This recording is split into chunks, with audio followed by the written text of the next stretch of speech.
We have a great lineup of kids and family DVDs to look at this month, so I'll jump right into things. First up, on Blu-ray, we have the Family Double Feature Scooby Doo 1 and 2 collection from Warner Brothers. Now this is a really nice Blu-ray collection. While the first Scooby Doo film was available on Blu-ray already, I don't believe the second one was, and now you can get them both in one set. What's nice about this is that I think both movies are actually a lot of fun. Neither of them is, an instant classic, so to speak, but they really captured the feel and kind of the fun of the classic Scooby-Doo cartoons, especially the first one. Although I like the second film as well. It gets kind of a bad rap. I don't think people respected it that much, and it certainly wasn't as big of a hit as the first movie, but it was a movie that I enjoyed. Now, both films look good on Blu-ray. Neither one of them is popping off the screen eye candy, but colors are really bright, especially. The color saturation on these movies is the high point. These are kind of colorful kids' films, but image clarity is solid, and there's really no major complaints about any kind of blemishes in the print or anything like that. They do come with a lot of extra features as well. I believe they're all carried over from the original DVD releases, but for the Scooby-Doo #1, you get additional scenes, a making-of featurette, cast and filmmakers' commentaries, and about 4 shorter featurettes, as well as a music video and a theatrical trailer. For the second film, which is on a separate disc, we get a collection of deleted scenes, another making-of featurette, an insider tour, a feature called Dancing Dog, How They Made Scooby-Doo Dance, and How You Can Dance Just Like Him.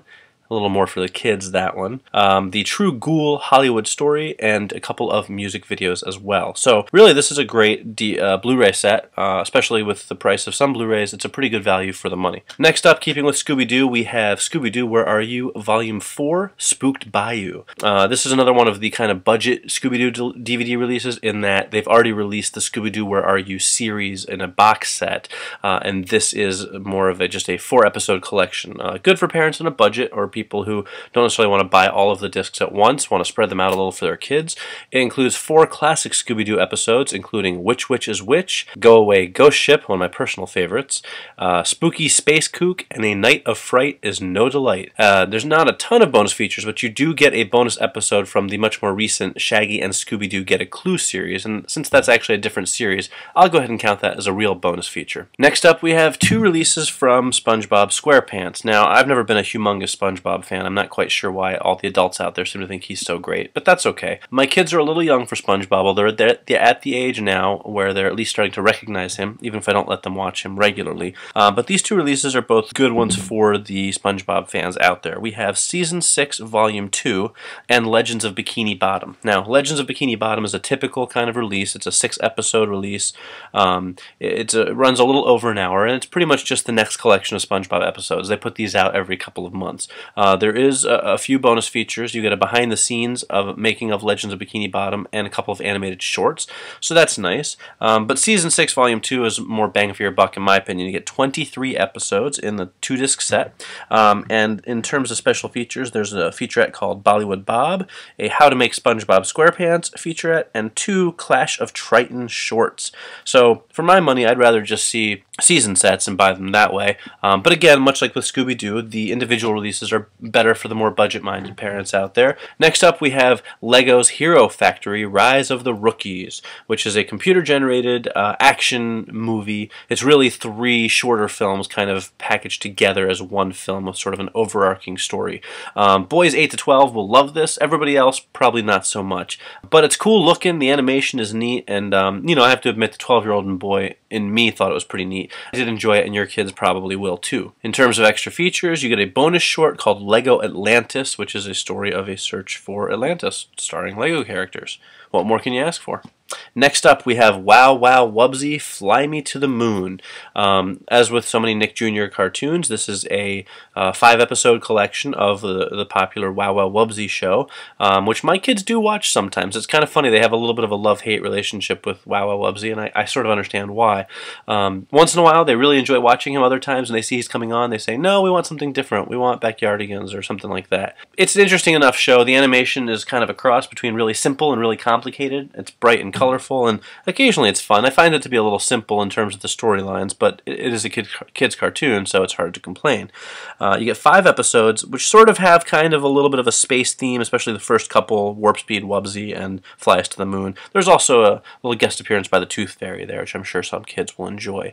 In terms of bonus features, you get coloring and activity sheets that you can download, music videos, and a bonus episode, which really makes it a 6-episode disc. I don't really count that as an extra feature. Next up, kind of gearing more towards the family side of things, we have Opposite Day, which is a surprisingly decent family film, and the reason I say surprisingly decent is because it has Pauly Shore in it.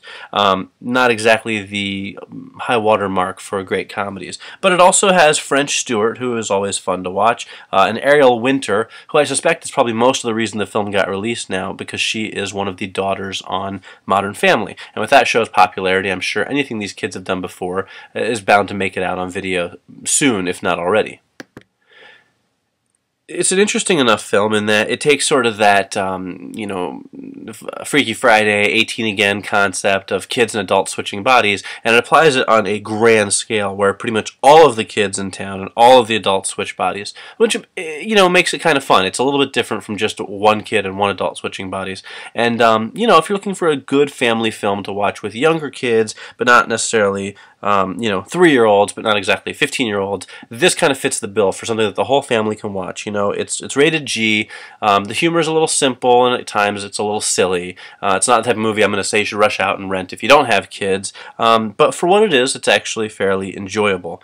And hey, Dick Van Patten is in it, and who even knew he was still alive? Apparently he is, and he's still acting. So there's a little bonus for you. Unfortunately, that's the only bonus, as there are no extra features on the disc. Next up, we have Barney, Best of Fairy Tales, which is one of the better Barney releases of late, in that we get to see kind of the Barney crew taking on Jack and the Beanstalk, and Goldilocks and the Three Bears, and a whole bunch of stories like that. There's also the Shoemaker and the Elves, the Sharing Hen, Three Billy Goats Gruff, Old King Cole, Tortoise and the Hare, The Girl Who Cried Wolf, Three Little Kittens, and Jack and the Beanstalk. And what's nice about that is that so many of the recent Barney releases have just been Barney and kids singing songs and learning stuff in their little backyard adventure land. This is nice because we really get to kind of see the, you know, it's a little bit more of a story. Doing these famous fairy tales in kind of Barney vision, so to speak, it's a little more fun. And for kids who are kind of into that sort of genre, it's a good DVD for them. It's fairly short. It only runs about 49 minutes, and the only extra feature is a desktop game, a set-top game. But hey, for kids who like Barney and parents who are forced to watch it, it's at least a little different from the norm. Finally, we have a couple more gems from Scholastic. I always love getting Scholastic discs to review. My kids love them. First up, we have 2 new ones, The Boy Who Cried Wolf and The True Story of the Three Little Pigs. And if you're not familiar with that book, I highly recommend it. It's really great. It's one of my kids' favorite books. We have a lot of fun with it, so it was really cool to see it brought to life in animated form. In fact, it was also narrated by Paul Giamatti, and that's part of what's so great about these Storybook Treasures DVDs is they always get good people to narrate them. So here we get the True Story of the Three Little Pigs, narrated by Paul Giamatti. Also, we get Wallace's Lists, narrated by Zach Braff, and This Is the House That Jack Built, narrated by Mandy Patinkin. And there's 2 other stories, The Pig's Wedding and Henry Builds a Cabin, and in addition, there are interviews with the author and illustrator of The True Story of the Three Little Pigs, as well as a read-along feature and some discussion questions. So that's a nice disc. The Boy Who Cried Wolf, of course, is a classic story. In this case, it's narrated by Peter Scolari. Also on this disc are some really great stories. Ricky Tikki Tavi, one of my childhood favorites, narrated by Michael York, and Stone Soup, which was narrated by Marcia Brown, who, of course, wrote and illustrated the book. Also, Seven Blind Mice, narrated by B.D. Wong, and Charlie Needs a Cloak. For bonus features, you get interviews with the illustrator of The Boy Who Cried Wolf and the author and illustrator of The Seven Blind Mice, and the usual read-along and discussion questions. Finally, we have the Click Clack Moo Cows That Type box set. We get 17 stories here on 3 DVDs. Narrators include Abigail Breslin, Randy Travis, Hank Azaria, a bunch of other people. These are a collection of already existing Scholastic DVDs, but that doesn't make them any less fun to listen to. Click Clack Moo Cows That Type is one of my kids' favorites. We were actually just reading it recently. They really enjoy it.